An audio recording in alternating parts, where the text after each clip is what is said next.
अस्सलामु अलैकुम वरहमतुल्लाहि वबरकातुहू।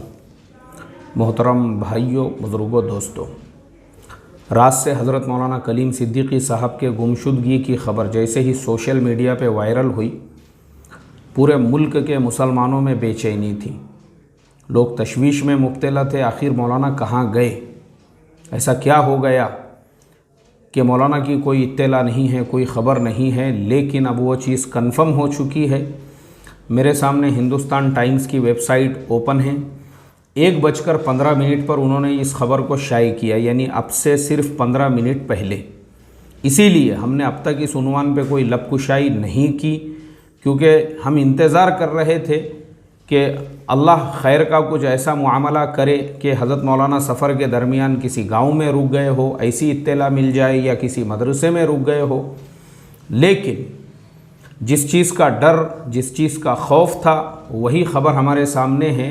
हिंदुस्तान टाइम्स की वेबसाइट मेरे सामने ओपन है। 1:15 पर उन्होंने ये ख़बर शाये की और लिखा है, Maulana Kaleem Siddiqui, one of Uttar Pradesh prominent cleric arrested by ATS।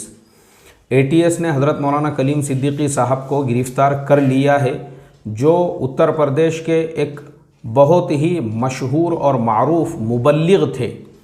नीचे जो है ना, पूरी ख़बर डिटेल में है, मैं आपको पूरी ख़बर हिंदुस्तान टाइम्स के हवाले से ही पढ़कर सुनाता हूँ। लिखा है, the anti terror squad ATS of Uttar Pradesh police arrested Maulana Kaleem Siddiqui late on Tuesday night on charges of religious conversion. Hazrat Maulana को लोगों को तब्दीली मज़हब के जुर्म में ATS की तरफ से गिरफ़्तार किया गया है। आगे लिखा है, news agency ANI reported Siddiqui is one of the biggest cleric from western Uttar Pradesh. Hazrat Maulana जो है वो बहुत बड़े एक दाई है और मुबल्लिग है।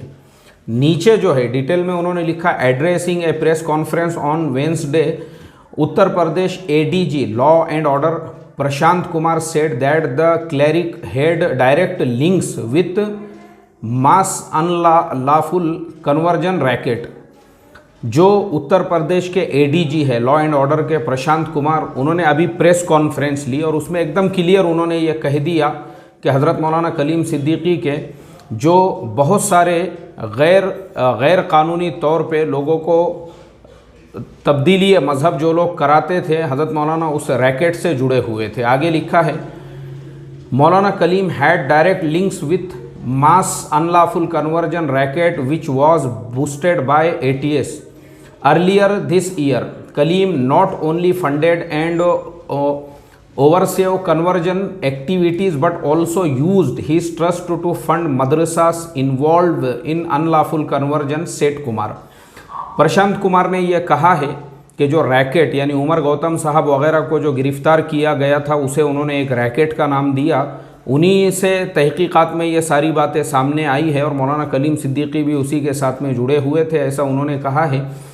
और साथ में यही कहा है कि जो उनको बहुत सारी फंडिंग होती थी, तो लोगों का जो तब्दीली मज़हब है उसके लिए वो इस्तेमाल करते थे।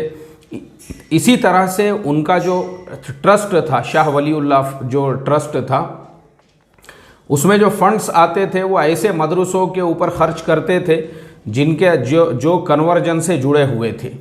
आगे लिखा है, he added that Siddiqui's trust received huge amount of foreign funds. आगे उन्होंने लिखा है कि बाहर मुल्कों से जो पैसा आता है वो बहुत बड़ा एक अमाउंट है जो मौलाना कलीम सिद्दीकी साहब के ट्रस्ट के अंदर जो है वो फंड किया जाता था। आगे लिखा है, investigation shows that Maulana Kaleem Siddiqui's trust received 3 crore in foreign funding including 1.5 crore from Bahrain. Hazrat Maulana का जो फाउंडेशन है, ट्रस्ट है, उसको तकरीबन 3 करोड़ रुपये बाहर के मुल्कों से आए हुए हैं, जिसमें से 1.5 करोड़ जो है वो बहरीन से आए हुए हैं। इसी तरह से said Kumar adding that 6 teams of ATS have been formed to investigate the case. ATS की 6 टीमें ये पूरे केस को जो है ऑलरेडी इन्वेस्टिगेट कर रही है। और इसी तरह से in a statement The ATS said that Siddiqui runs Jamia Imam Waliullah Trust that funds several madrasas for which he received huge foreign funding according to ANI। ANI ने बताया है कि उनका जो है इमाम वलीउल्लाह जामिया इमाम वलीउल्लाह ट्रस्ट है, जिसके ज़रिए से जो है बहुत सारे मदरसे वगैरह वो चलाते हैं। The Maulana was taken into custody while he was returning to his home at village Phulat in Muzaffarnagar after attending a programme in Meerut on Tuesday night. Angry local immediately launched a protest outside Lisari Gate police station to know the whereabouts of the मौलाना को उस वक्त custody में लिया गया जब वो मीरठ से जो है मुजफ्फरनगर यानी फुलत अपने गांव की तरफ आ रहे थे। बहुत सारे लोग जो है पुलिस स्टेशनों में पहुंच चुके थे पुलिस स्टेशन के सामने मालूम करने के लिए कि भाई मौलाना के साथ में क्या हुआ। आम आदमी party Amanullah Khan he the chairman of Delhi Waqf Board slammed the arrest, calling it a atrocity on Muslims. Khan was at the center of the storm during the Shaheen Bagh protest. आम आदमी पार्टी के जो leader है अमानुल्लाह खान और जो Delhi Waqf board के chairman हैं, उन्होंने ट्विटर के ऊपर ट्वीट किया और ये कहा है कि मुसलमानों को ख़ास तौर पे उत्तर प्रदेश इलेक्शन से पहले टारगेट बनाया जा रहा है और मौलाना की भी गिरफ्तारी उसी का एक हिस्सा है और मुसलमानों को डराया जा रहा है, मुसलमानों को धमकाया जा रहा है। अब मेरे मोहतरम दोस्तों, ये तो खाली न्यूज़ थी जो हमने आप तक पहुंचाई है। अब हम आपको ये बताते हैं कि असल में मसला यही है कि जो मुसलमानों की जड़ें हैं, जड़ें किसी भी दरख्त को अगर काटना है, किसी भी पेड़ को अगर ज़मीन पे गिराना है तो पहले क्या किया जाता है, उसकी जड़ों को ख़त्म किया जाता है। और वही यहाँ पे हो रहा है। फ़िलहाल के दिनों में अगर हम देखेंगे, जितने भी ऐसे हमारे अकाबिर उलामा को और ऐसे लोगों को निशाना बनाया गया है, हालांकि हमारा इंडिया का जो कॉन्स्टिट्यूशन है, जो हमारा कानून है, उसके अगर रिगार्डिंग आप देखेंगे अकॉर्डिंगली तो आर्टिकल नंबर 25 यानी हमारा आर्टिकल नंबर जो 25 है वो हमको पूरा फ्रीडम और पूरी आज़ादी देता है अपने धर्म के तबलीग की, अपने मज़हब की तबलीग की। आपको पूरी आज़ादी है इस मुल्क के अंदर। लेकिन एक्चुअल प्रॉब्लम ये है कि तबलीग से क्या हो रहा है, लाखों लोग इस्लाम में और ईमान में दाखिल हो रहे हैं। उमर गौतम साहब जिनको गिरफ़्तार किया गया, वो ख़ुद जो है एक राजपूत ब्राह्मण घराने से ताल्लुक़ रखते थे, जो मुसलमान हो गए और उनके मुसलमान होने के बाद हज़ारों लोग उनके हाथ पे मुसलमान हो गए, इसलिए उनको टारगेट किया गया। लेकिन इन लोगों को टारगेट किस बुनियाद पे किया गया, हज़रत मौलाना कलीम सिद्दीकी साहब को भी।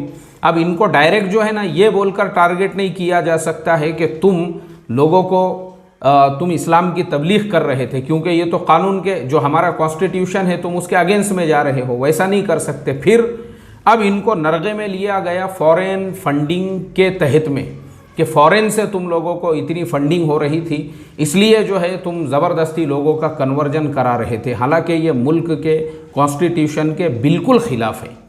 और अब मेरी यही रिक्वेस्ट है, यही मेरी दरख्वास्त है कि कौम के अंदर जो एकदम आला दर्जे के, ऊंचे दर्जे के जो वकला होंगे, उन लोगों ने फ़ौरन अभी सतर्क हो जाना चाहिए, क्योंकि ये हमारा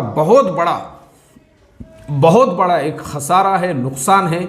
और मैं समझता हूँ ये हमारी बहुत बड़ी जो है ना एक सुस्ती है और काहिली है। अगर हम ऐसे वक्त में फ़ौरन ऐसे हमारे जो कायदीन, ऐसे हमारे जो बड़े, ऐसे जो लोग हैं जो किसी को कोई नुकसान जिन्होंने आज तक नहीं पहुंचाया है, उनको अगर इस तरीके से इलेक्शन से पहले टारगेट बनाया जा रहा है, ऐसे लोगों को उठाया जा रहा है, वो सिर्फ और सिर्फ इसीलिए ताकि कौम जो पूरी का पूरी कौम है उसके अंदर एक बुज़दिली पैदा की जाए, उसमें डर पैदा किया जाए, उसमें खौफ व हिरास पैदा किया जाए और इस तरीके से जो है ऐसे लोगों पर ही शिकंजा कसा जाए जिनकी वजह से जो है, जो अकेले अपनी जगह पे ख़ुद एक अंजुमन की हैसियत रखते हैं। तो इसके लिए सबसे पहले तो जो वकला की वो टीमें हैं, फ़ौरन उन्होंने सतर्क होना चाहिए। और मैं ख़ास तौर पे नाम लेकर बोलूँगा, ज़फ़र याब जिलानी के जैसे जो लोग हैं उनकी हमको ज़रूरत नहीं है, यही वो लोग हैं जिन्होंने उम्मत का बेड़ा गर्क किया, और ऐसे लोगों की वजह से ही बाबरी मस्जिद के जैसी मस्जिदें वगैरह हमारे हाथ में से निकल गई। हमको ज़रूरत है एडवोकेट महमूद पराचा साहब के जैसे लोगों की। मेरी रिक्वेस्ट है, मेरी दरख्वास्त है, अगर एडवोकेट महमूद पराचा साहब तक भी मेरी आवाज़ पहुँचती है, सर हमको आपके जैसे लोगों की ज़रूरत है। आपके जैसे लोगों ने फ़ौरन इमीडिएटली ऐसे मसलों में कूदना चाहिए, ऐसे मसलों को अपने हाथ में लेना चाहिए, ताकि कुछ रिजल्ट और ताकि कुछ नतीजा हमारे सामने आ सके। हमको वो लोग चाहिए ही नहीं ज़फ़रयाब जिलानी के जैसे, जिनके मुंह में से भी आवाज़ नहीं निकल रही है, और उनके जैसे लोगों ने ही हमारा बेड़ा गर्क करके रख दिया। अल्लाह हिफाजत फरमाए।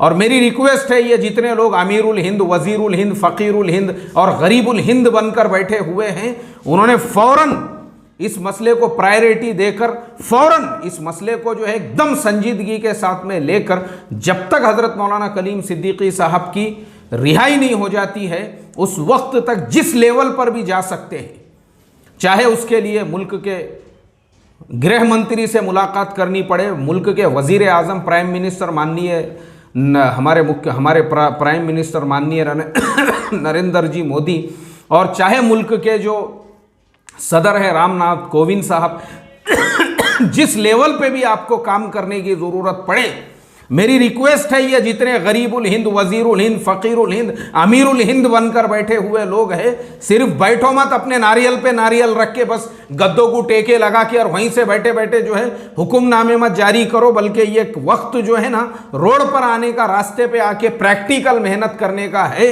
और मैं ये कहता हूँ इंशाअल्लाह हमारे अपने लेवल पर भी जो होगा, अभी यह बात ख़त्म करने के बाद हम भी जो है ईमेल्स के ज़रिए से हमारी गवर्नमेंट से ये रिक्वेस्ट करेंगे, ख़ास तौर पे मुल्क की गवर्नमेंट से, और ये दरख्वास्त करेंगे कि एक ऐसा इंसान जिसने कभी किसी को कोई तकलीफ़ नहीं पहुंचाया है, जो पूरे देश के लिए जो है, एक तो आप हमारे देश के लिए एक फ़ायदा पहुंचाने वाला इंसान है, अगर ऐसे लोगों को इस तरीके से गिरफ़्तार किया जाएगा तो फिर हमारे मुल्क के जो जमहूरियत है उसके ऊपर तो एक बदनुमा दाग है ये, कि जिसमें सिर्फ मुसलमान मजहबी लीडरों को इस तरीके से टारगेट और निशाना बना बना कर गिरफ़्तार किया जा रहा है।